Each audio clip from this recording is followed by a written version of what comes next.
पंच परमेष्टि भगवान की जय। पंच परमेष्टि भगवान की जय। पार्श्वनाथ भगवान की जय। शांतिनाथ भगवान की जय। शासनाथ महावीर भगवान की जय। गोपेश्वर बाहुबली भगवान की जय। 24 तीर्थंकर भगवंतों की जय। आचार्य श्री कुलकुल गोदेवी की जय। आचार्य श्री सौंदर्य स्वामी की जय। श्री रत्नेश्वर साधकाचार्य ग्रंथ की जय। जैन धर्म की जय। शिवराज दिवस महाराज की जय जय जय। नमः श्री वर्धमानाय नमः श्री वर्धमानाय निर्दूत कलिलात्मने निर्दूता कलिलात्मने सालोकानां त्रलोकानां सालोकानां त्रिलोकानां यद्विद्या दर्पणाय यद्विद्या दर्पणायते देश्यामि समीचीनं देशयामि समीचीनं धर्मं कर्मनिभरणं धर्मं कर्मनिर्वहणं संसारदुःखतः सत्त्वान् संसारादुःखतः सत्त्वान् योधरत्युत्तमे सुखे योद्धरत्योत्तमे सुखे सन्तुष्टिज्ञानवृत्तानि सन्तुष्टिज्ञानयुक्तानि धर्मं धर्मेश्वराविदो धर्मं धर्मेश्वराविदो यदीयप्रत्यनेकानि यदीयप्रत्यनीकानि भवन्ति भवपद्धति भवन्ति भवपद्धति श्रद्धानां परमार्थानां श्रद्धानां परमार्थानां आप्तागन्तपोहृताम् आप्तागन्तपोहृताम् त्रिमूढापूर्णमष्टाङ्गं त्रिमूढापूर्णमष्टाङ्गं सम्यक् दर्शनमस्मयम् सम्यक् दर्शनमस्मयम् आप्तेन चिन्नदोषेण आप्तेनोच्छिन्नदोषेण सर्वज्ञेन गमेशिना सर्वज्ञानागमेशिना भवितव्यं नियोगेन भवितव्यं नियोगेन नान्यथायाप्तता भवेत् अन्यथायाप्तता भवेत्।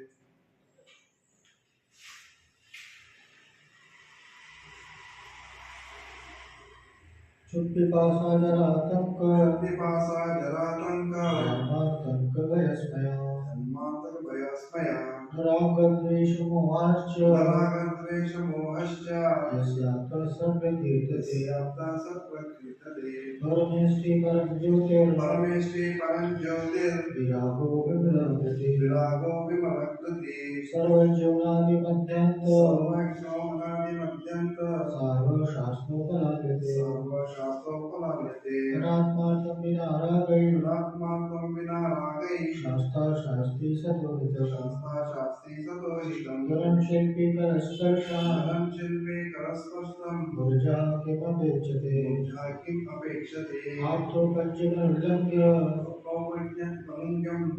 आप्तोपज्य अनुल्लङ्घ्य अदृष्टेश विरोधकम् आप्तोपज्य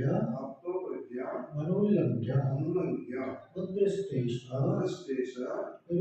विरोधकम् आप्तोपज्य अनुल्लङ्घ्य अदृष्टेश विरोधकम् तत्त्वोपदेश कृत्सारं शास्त्रं कापत्यघट्टनं तत्त्वोपदेश कृत्सारं शास्त्रं कापत्यघट्टनं आप्तोपज्य अनुल्लङ्घ्य अदृष्टेश विरोधकं तत्त्वोपदेश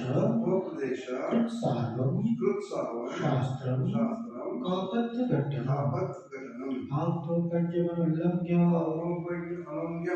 आप्तोपज्य अनुल्लङ्घ्य आप्तोपज्यमनुल्लङ्घ्य आप्तोपज्य अनुल्लङ्घ्य आपकी वाणी उल्लंघन से रहित है। यहाँ पर मद्दृष्टेष्ट विरोधकम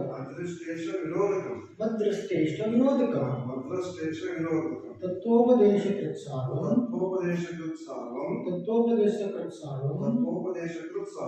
शास्त्रं कापत्यघट्टनं विषयाशा वशातीतो निरारम्भो परिग्रह विषयाशा वशातीतो निरारम्भो परिग्रह ज्ञानध्यान तपोरक्तस्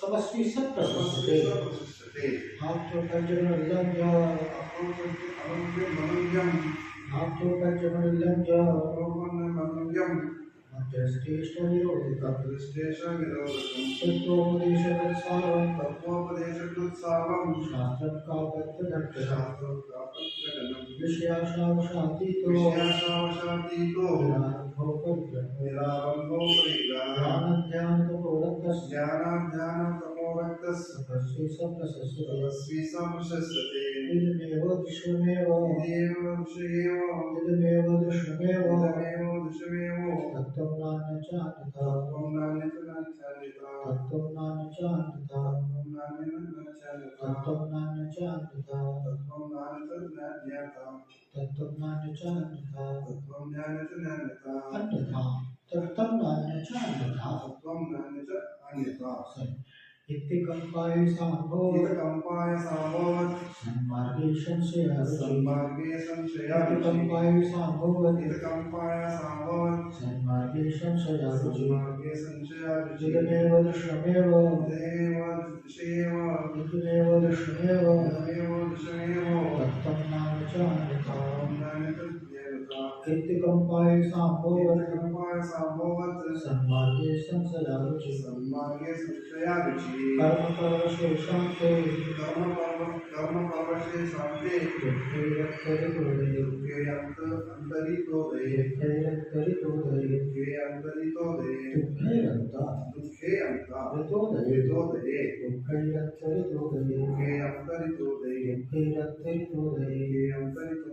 दुःखे अन्तरितोदये दुःखैरन्तरितोदये दुःखे अन्तरितोदये दुःखैरन्त दुःखे अन्त रंत लिखा है अंत लिखा कि रंत लिखा आदि कंडीशन वो रंत है दुःखैरन्त एक शब्द है दुःखैरन्त ये आदि दुःखैरन्त नहीं है दुःखैरन्त दुःखे अन्त रितोदये आदि कंडीशन तत्त्वोपदेशः कर्मपरवशेषान्ते कर्मपरवशे शान्ते दुःखैरन्तरितोदये दुःखे अन्तरितोदये पापबीजे सुखे नास्ता पापबीजे सुखे नास्ता सन्तानाकाङ्क्षणा स्मृता श्रद्धानाकाङ्क्षा स्मृता श्रद्धानाकाङ्क्षणा स्मृता श्रद्धानाकाङ्क्षा स्मृता श्रद्धानाकाङ्क्षणा स्मृता श्रद्धानाकाङ्क्षा कर्मपरवशेषान्ते कर्मपरवशे शान्ते दुःखैरन्तरितोदये दुःखे अन्तरितोदये पापबीजे सुखे नास्ता पापबीजे सुखे नास्ता श्रद्धानाकाङ्क्षणा स्मृता श्रद्धानाकाङ्क्षा स्मृता स्वभावतो शुचौकाये स्वभावतो शौचकाये स्वभावतो शुचौकाये स्वभावतो शौकाये रत्नात्रय पवित्र रत्नात्रये पवित्रं निर्वृक्षावनकृते निर्वृक्षागमनप्रीति मता निर्विचिकित्सता निर्विचिकित्सता कामते प्रति दुःखानां कापते प्रति दुःखानां तस्येत सम्मति कापतस्येत सम्मति कापस्ते सम्मति कापतस्येत सम्मति कापते सत्य सम्मति असत्कृते मुक्ते संस्कृति अनुकीर्ति नमोरादृष्टि उच्यते दृष्टि उच्यते कामते प्रति दुःखानां कापते प्रति दुःखानां कापतस्येत सम्मति कापस्ते सम्मति असत्कृते मुक्ते संस्कृति अनुकीर्ति नमोरादृष्टि उच्यते दृष्टि उच्यते सम्यक दर्शन के 8 अंग पहले तो पढ़ने सच्चे देव का स्वरूप जाना सच्चे गुरु का स्वरूप जाना और ये सब क्या है सम्यक दर्शन 8 अंग बोले सम्यक दृष्टि की मतलब है जो सच्चे देव पर श्रद्धा सच्चे देव साथ गुरु पे श्रद्धा वो सम्यक दृष्टि और वहां पर क्या कहा कि जब तुम्हें सम्यक दर्शन की पहचान करनी है ना वह सम्यक दृष्टि हर कोई कहता है कि मैं सम्यक दृष्टि हूँ मैं सम्यक दृष्टि हूँ मैं सम्यक दृष्टि हूँ लेकिन सम्यक दृष्टि हो लेकिन अपने तुम सम्यक दृष्टि हो इस बात की पहचान की कैसे तो आचार्य आप करते हैं कि यह पहचान के चिन्ह है अगर ये बातें हैं तुम्हारे अंदर में तो तुम निश्चित रूप से सम्यक दृष्टि है तो सबसे पहला हमने क्या कहा निशंक अरे शंका से रहित अब क्या कहा इदमेव दृश्यमेव तत्त्वं नान्यचान्यथा इत्थकम्पाये सम्भवत् सन्मार्गे संशयारुचि या कर इदमेव दृश्यमेव यानी जीवादि जो 7 तत्व हैं यही है जो देवशास्त्र गुरु का जो स्वरूप बताया वो यही है इदमेव ईदृशम और ऐसा ही है यानी इसका कोई विकल्प नहीं है आप बोलो कि इसको इस रूप से मान लें या इस रूप से मान लें नहीं स्वरूप तो ऐसा ही है अन्यथा और अन्यथा भी नहीं अन्य प्रकार भी नहीं किसी भी प्रकार से आप अगर उपाय करो कि भाई नहीं स्वरूप तो यही है। हाँ? बिल्कुल। वीतरागी सर्वज्ञ और हितोपदेशी ही सच्चे देव हैं और उनकी वाणी ही शास्त्र है जो मोक्ष मार्ग का रूपण करे। हाँ? जो संसार मार्ग में भटकाने वाली है वह शास्त्र नहीं है, जिसमें संसार का पोषण हो रहा है, जिसमें भोगादि पदार्थों का विषय भोगों का पोषण हो रहा है, वो शास्त्र नहीं। और गुरु का था कि वे विषय आशा से रहित, ज्ञान ध्यान और तप से सहित, ये गुरु। अब यहाँ पर निशंक, अब इसमें शंका नहीं करना। जब निर्णय कर लिया ना, अब जब निर्णय कर, वो निर्णय करने से पहले आप परख करके देखो। अब जब आप परख लिया, तत्व को परख लिया, सब कुछ, अब इसमें शंका नहीं करना। आत्मा अमर है, फिर आप शंका हो रही है कि कहते तो है, किसने देखा आत्मा अमर है, क्या है? आत्मा अनादि निधन है, तो उसमें भी शंका करें, अनादि कैसे है? कहीं तो प्रारंभ हुआ होगा। वही है। अब ये तो भरोसा उनकी वाणी है, तो शंका कर रहे तुम इसमें। और अगर शंका कर रहे हो तो तुम्हारा संसार दीर्घ है, यहाँ शंका का कोई भी स्थान नहीं है। नहीं, यहाँ पर मतलब क्या होता है कि निश्चितता चाहता है, ये निश्चित हो, लेकिन ये कर्म सिद्धांत है, यहाँ पर कुछ निश्चित नहीं है। ऐसी कल्पना रहती है ना, ऐसा ही हो, पर कर्म सिद्धांत में ऐसा नहीं होता।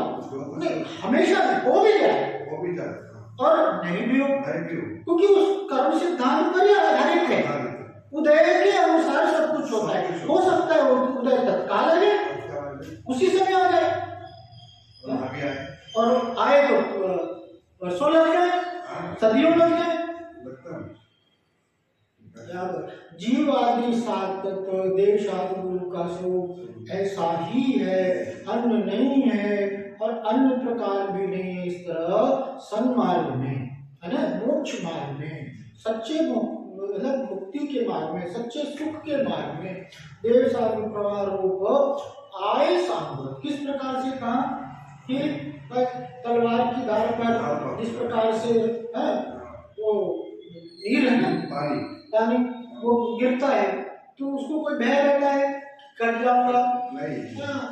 मतलब जिसे आत्मा पर श्रद्धा नहीं है उसे किसी प्रकार का भय नहीं रहता। शत्रु उसे काट नहीं सकते, हवा उसे उड़ा के नहीं ले जा सकती, अग्नि उसे जला नहीं सकती।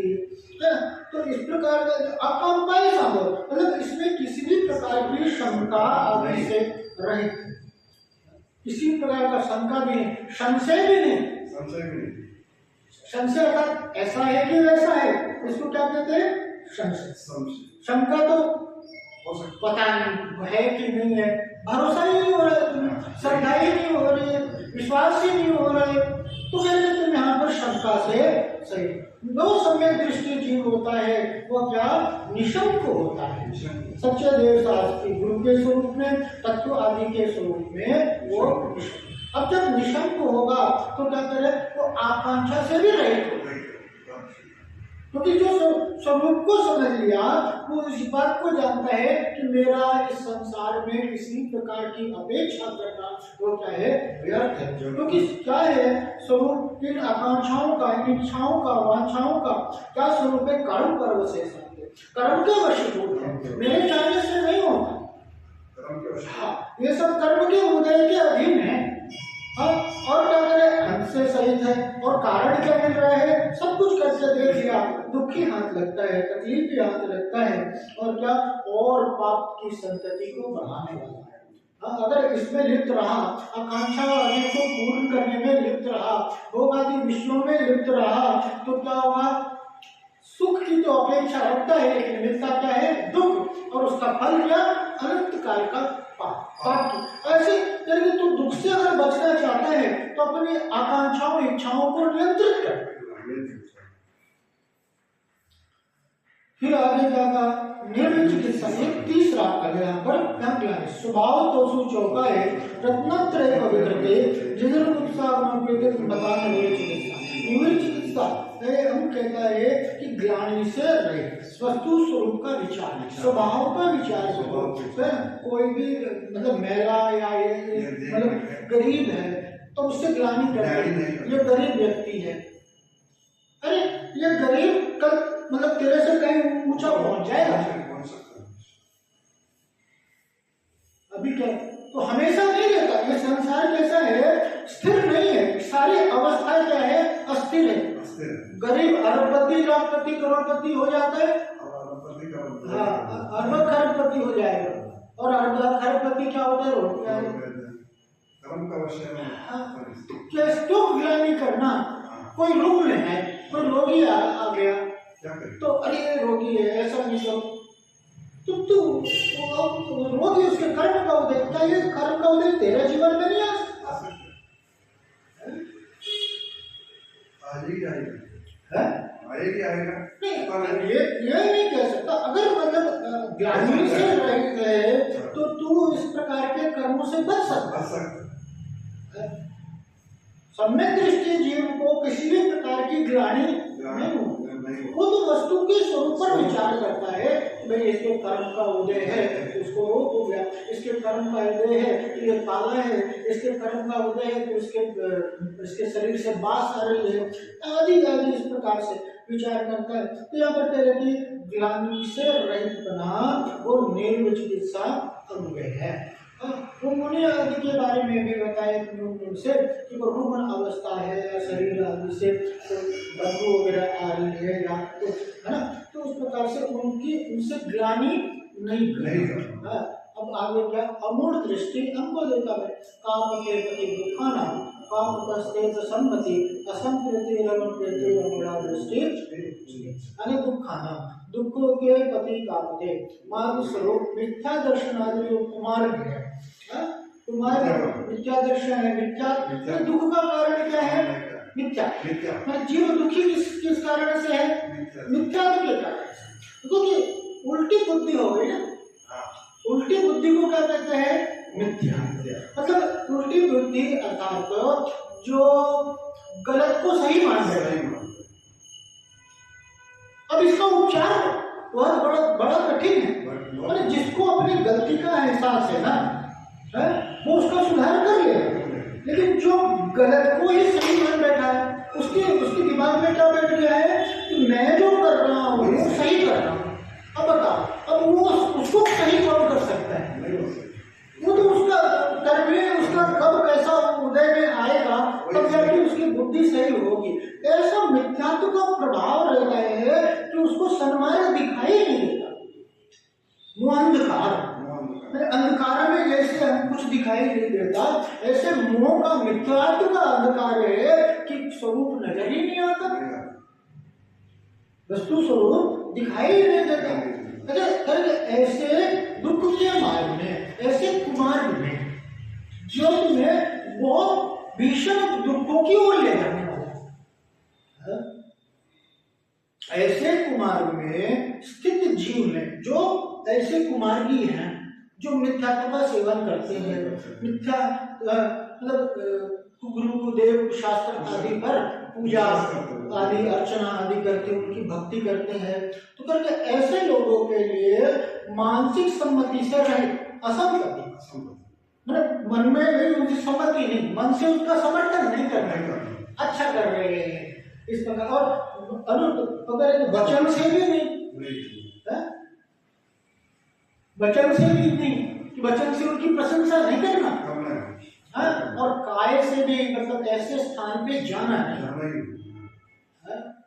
नहीं, इस प्रकार से अमूढ़ दृष्टि अनुभव स्वरूप का। अब आज क्या कह रहे हैं,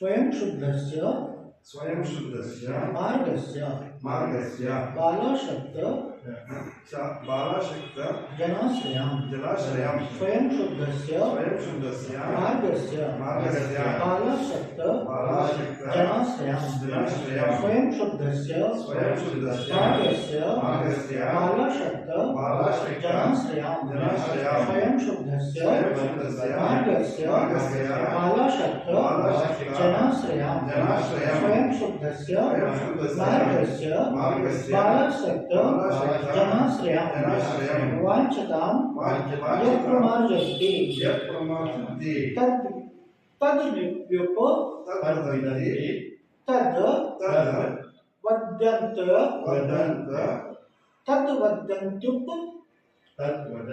तद् वद्यन्त्युप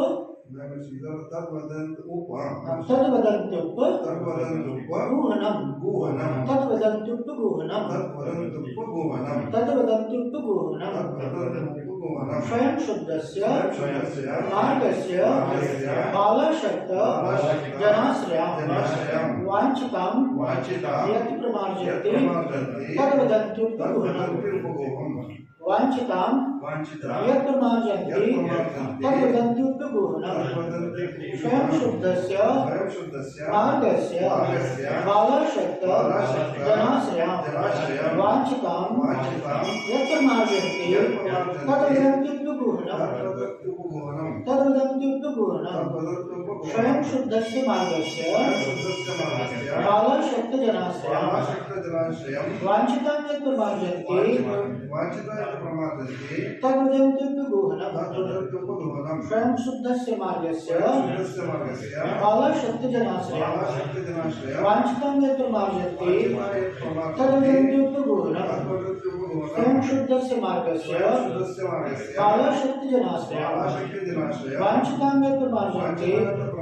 वदन्त्युपगुह्नं स्वयं शुद्धस्य मार्गस्य बालाशक्त जनाश्रयं वाञ्छतां यत् प्रमार्जन्ति तद् वदन्त्युपगुह्नं स्वयं शुद्धस्य मार्गस्य बालाशक्त जनाश्रयं वाञ्छतां यत् प्रमार्जन्ति स्वयं शुद्धस्य मार्गस्य बालाशक्त जनाश्रयं वाञ्छतां यत् प्रमार्जन्ति स्वयं शुद्धस्य मार्गस्य बालाशक्त जनाश्रयं वाञ्छतां यत् प्रमार्जन्ति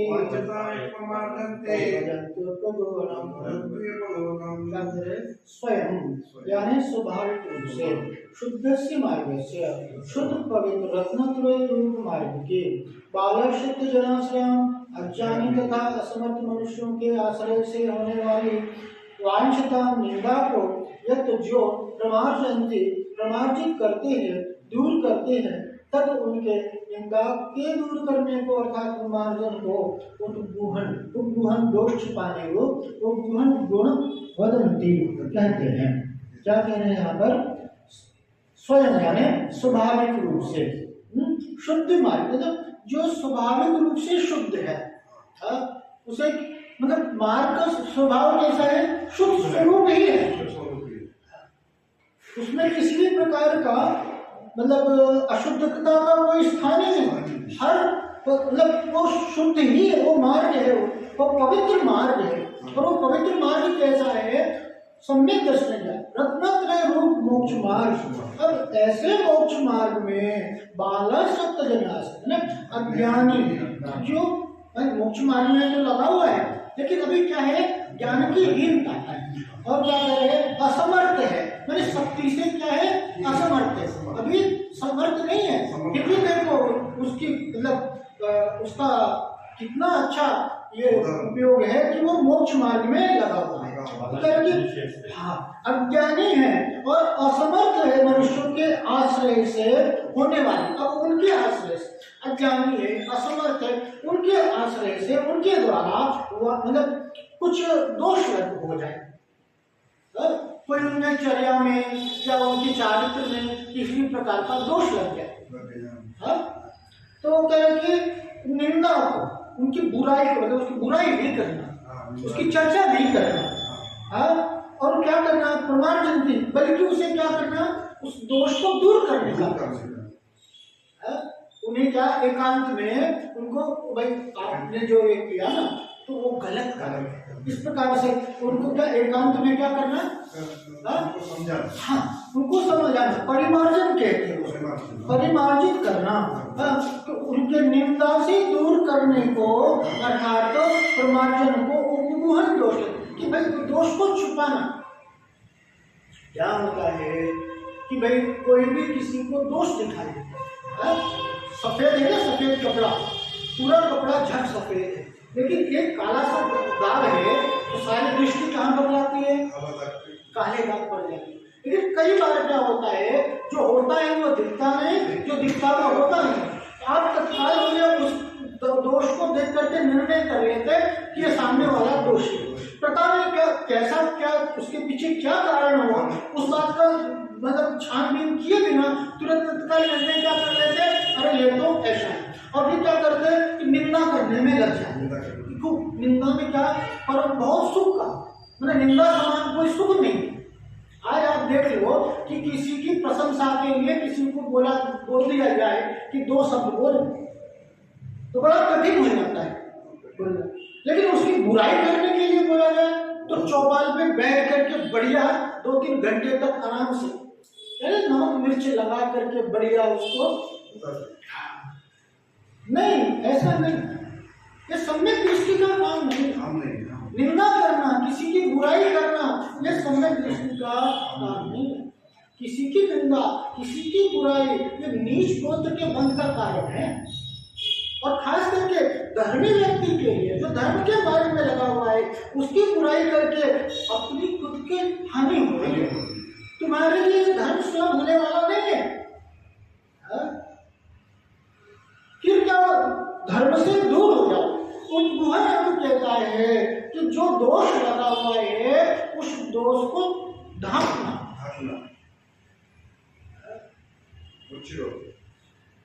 भाई मंदिर में क्या होता है, तो कटाती करते कि नहीं करते मंदिर, कोई आया, भैया तुमने ऐसा नहीं करना चाहिए था, तुम्हें वैसा नहीं करना चाहिए था, सब समझ लेकर के बैठे हैं अपनी अपनी ज्ञान, सबकी अपनी, सबको क्या, अरे तुम्हारा ज्ञान तुम्हारे लिए होना चाहिए, तुम्हारा ज्ञान क्या है, उसे प्रदर्शन करने के लिए, दूसरों पर बढ़ाने के लिए, दूसरों। अब क्या हुआ कि वो व्यक्ति बड़ी मुश्किल से मंदिर में आया था और तुमने झगड़ा फसाद करके वो कर, बाबा इससे अच्छा तुमने घर में ही बैठा। अगर वो वहां पर गलत बिल्कुल क्रिया, देखो क्रिया तो सम्यक होनी ही चाहिए, और क्रिया अगर मंदिर में गलत हो रही है हाँ, उसको एकांत में ले जा करके सबके सामने नहीं बोलने का, उसको एकांत में ठंडे से मन से उसको प्रेम से समझाने का, उस पर इल्जाम लगाते हो तो इस पर तो उपगुहन अंग कहता है कि किसी की दोष मानो है उसे क्या करना, उस दोष को दूर करना, उसका प्रचार नहीं करना, उसकी प्रचार उपगुहन नाम का। अब इन गाथा के माध्यम से देखते हैं कि यह जो जिनेंद्र भगवान का कहा हुआ रत्नत्रय रूप मार्ग है वह स्वयमेव शुद्ध है, निर्दोष है। इस रत्नत्रय मार्ग को किसी अज्ञानी तथा आसक्त मनुष्य द्वारा आश्रय से किए जाने से जो निंदा प्रकट हुई सो उसे दूर कर देना, शुद्ध निर्दोष कर देने को उपगुहन कहते हैं। निंदा को दूर कर देना, शुद्ध कर देना। आपने क्या कि उसे क्या कर दिया, मार्ग पर ले, उसे शुद्ध, मतलब मार्ग के जो स्वरूप था उसको शुद्ध, हाँ उसमें दोष नहीं है, कर देने से जो उपगुहन कहते हैं, उसको क्या कहते हैं कि यहाँ ऐसा विशेष जानना जो यह जिनेंद्र भगवान द्वारा उपदेशित 10 लक्षण मर्म तथा रत्नात्रय रूप धर्म है वह अनादि निधन है। ये 10 लक्षण धर्म है ना, उत्तम क्षमा मार्ग, ये धर्म कैसा है कि अनादि निधन है और जगत के जीवों का उपकार करने वाला है। ये धर्म ही जगत के जीवों का हित करने वाला है। जो उत्तम क्षमा मार्ग, ये धर्म क्या रंगत्र रूप धर्म अनादि निधन, यानी मेरा जैसे मैं अनादि निधन हूँ, जैसे आत्मा अनादि निधन है, इसी प्रकार से उत्तम क्षमादि धर्म भी क्या है, मेरे गुण है। और वो भी गुण है तो वो भी कैसे होंगे, वो भी अनादि निधन होंगे। और क्या है कि धर्म जगत के जीवों का उपकार करने वाला है। अगर तुम अपने धर्म को प्राप्त हो जाओ, अगर तुम अपने स्वभाव को प्राप्त हो जाओ तो तुम्हारा उपकार हो गया। सभी प्रकार से निर्दोष है, किसी भी प्रकार से उसमें कोई दोष नहीं है। आप परीक्षा करके देख लेना, आप अपने हर प्रकार से उसे कसौटी पर खरा उतार करके देख लेना, वो कैसा है, निर्दोष है, किसी प्रकार का दोष नहीं है। इससे किसी का भी अकल्याण नहीं होता। मोक्ष मार्ग में, रत्नत्रय रूप मोक्ष मार्ग में किसी भी प्रकार से अहित का तो कोई स्थान है ही नहीं, जो सर्व प्रकार से हित करने वाला है। अकल्याण नहीं होता और किसी के द्वारा बाधित भी किया जा सकता, मैंने कोई उसमें गलत साबित कर दे या उसमें कोई भी उसमें बाधा नहीं आती। अगर मोक्ष मार्ग में लगा हुआ है तो कैसी भी मतलब रुकावट आदि का कोई भी स्थान वहां पर नहीं है। सच्चे मोक्ष मार्ग में ऐसे कह रहे कि धर्म में किसी अज्ञान की भूल के कारण अथवा किसी की शक्ति की हीनता के कारण यदि धर्म की निंदा होती हो तो उसे दूर कर देना, आच्छादन कर देना उपमोहन नाम का। क्योंकि धर्म की निंदा अगर करेंगे तो क्या होगा, धर्म की हानि होगी। रावण ने साधु का वेश बना करके उस सीता को हरा, तो क्या कहा कि भैया हाँ कि आज के बाद साधु वेश पर कोई श्रद्धा नहीं करेगा। और धर्म पर अगर कलंक लगाओगे तो क्या होगा, लोग धर्म से विलंब हो जाएंगे। तुमने निंदा करके तुमने क्या किया, लोगों को धर्म करने से विलंब कर दिया, तो उसका बंध किससे होगा, जो मिथ्या मार्ग में लगाने का। अब क्या कर रहे हो, ऐसा कार्य कौन करेगा, ऐसा कार्य मिथ्या दृष्टि ही करता, निंदा आदि करना ये मिथ्या दृष्टि का ही काम है। और मिथ्या दृष्टि ऐसे कार्य करके तुमने इतने लोगों को धर्म से विलग कर दिया, उसका परिणाम किसे भोगना पड़ेगा। तो निंदा आदि से बचो, जरा सी निंदा बहुत भीषण पाप का कारण मिलती है। आपको नहीं अच्छा लगता ना, आप घर बैठो, कोई जबरदस्ती नहीं है, लेकिन कम से कम निंदा नहीं करो। जो है नहीं अच्छा लग रहा है आपको, आप घर बैठो, आपको जो अच्छा लग रहा है वो करो, लेकिन धर्म की निंदा, धर्मी की निंदा से बचो, नहीं करो, क्योंकि उसमें हानि अपनी होने वाली। जो धर्म की निंदा करेगा तो हानि, सामने वाले को आप बेवकूफ नहीं बना सकते, बुद्धि उसकी भी है। आप तो चाहते हो जिस प्रकार से मैं मंदिर नहीं जाना चाहता हूँ, सब मंदिर नहीं जाए, मेरा मंदिर में किसी से झगड़ा हो गया तो सब उसके खिलाफ हो जाए, ऐसा नहीं है। उसकी खुद की समझ भी है, वो सही दिशा में आ जाएगा, लेकिन आपने उसे भड़का करके जो बंद किया है ना, उसका परिणाम किसे भोगना पड़ेगा।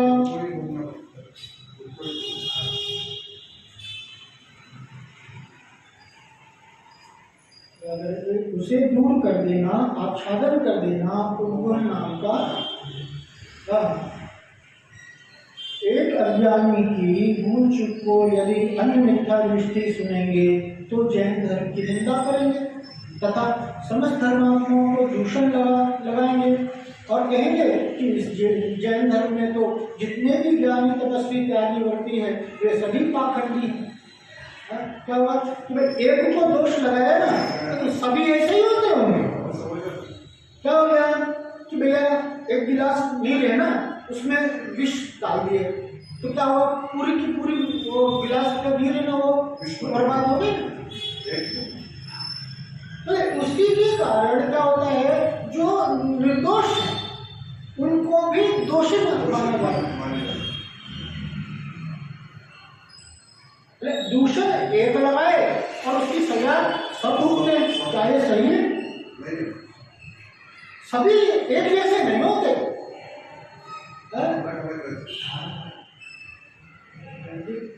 दूषण संपूर्ण धर्म और सभी धर्मात्माओं को दोष लग जाएगा। इसलिए जो धर्मात्मा पुरुष होते हैं वो किसी अन्य धर्मात्मा में यदि कोई दोष भी लग जाए तो धर्म से प्रीति के कारण धर्म में पर के निमित्त से आए दोष को ढाक देते,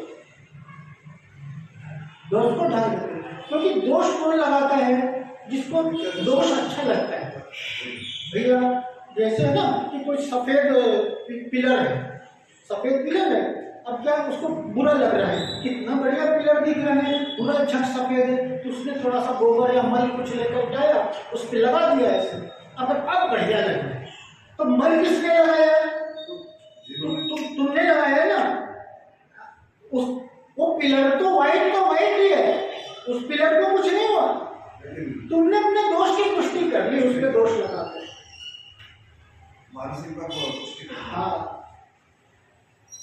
जैसे माता की पुत्र से ऐसी प्रीति होती है कि यदि कदाचित पुत्र कोई अन्याय या खोटा कार्य कर भी दे, जब माता होती ना, बच्चा कुछ करके आया तो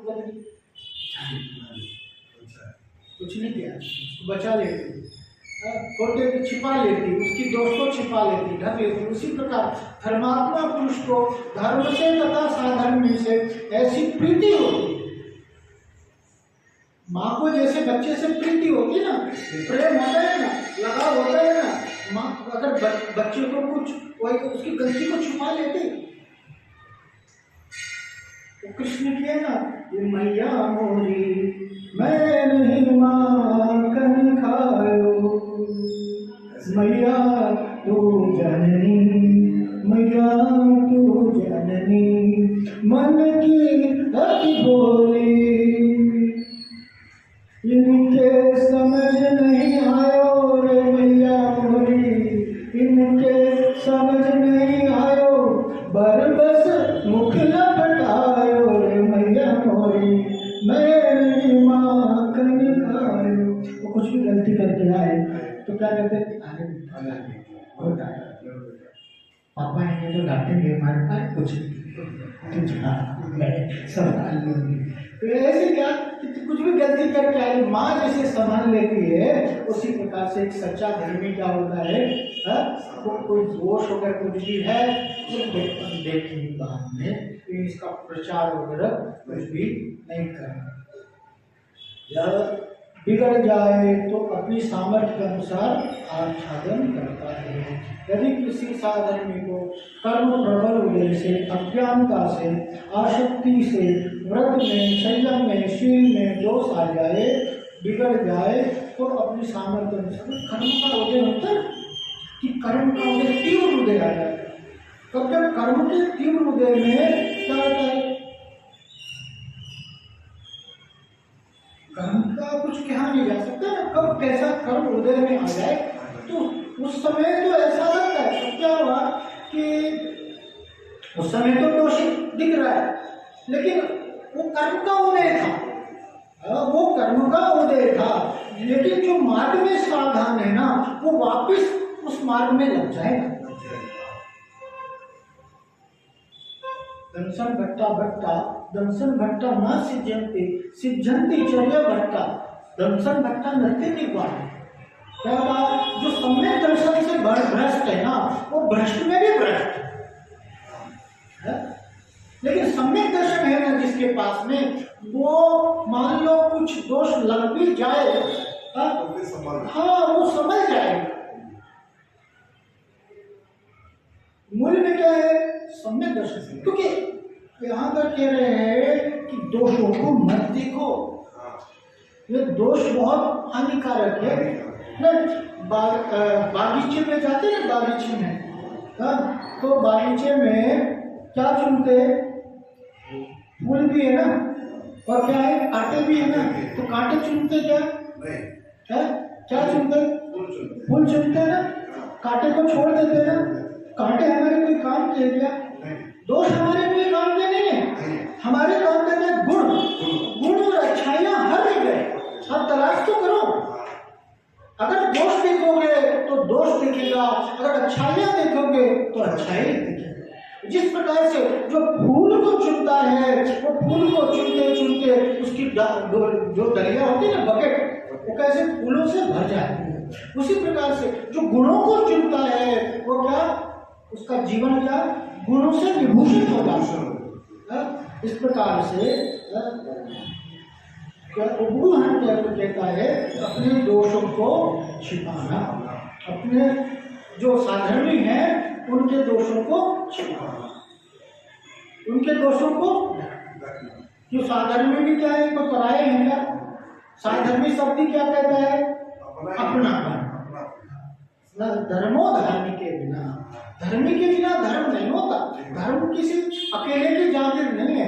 आप अकेले बैठ करके मंदिर में धर्म करो, ये हो नहीं सकता। देखो पूजा विधान आदि करते हैं कि नहीं करते? एक आप अकेले विधान आरंभ करते हो, उसमें आपको आनंद आता है कि सामूहिक रूप से करते हो, उसमें आनंद आता है। सामूहिक रूप में तो फिर समूह का नाम धर्म है, सबको लेके चलने का नाम धर्म है। इस प्रकार से अपने उपगुण स्वरूप को देखा, सम्यक दर्शन के इन 8 अंगों पर हम सभी विचार करेंगे। आगे और विश्राम मंदिर लिखेंगे। आज श्री पंचपरमेश्वर भगवान की जय, से परमेश्वर भगवान की शांतिनाथ भगवान की, शासनाथ महादेव भगवान की, ओमकेश्वर भगवान की, 24 तीर्थंकर भगवान की जय, श्री गुरुदेव की जय, श्री संत भक्ति स्वामी की जय, श्री रत्नकर साहबाचार्य जय, तारे समझ माता की जय, धर्म की जय, 100 दिवस महाराज की जय।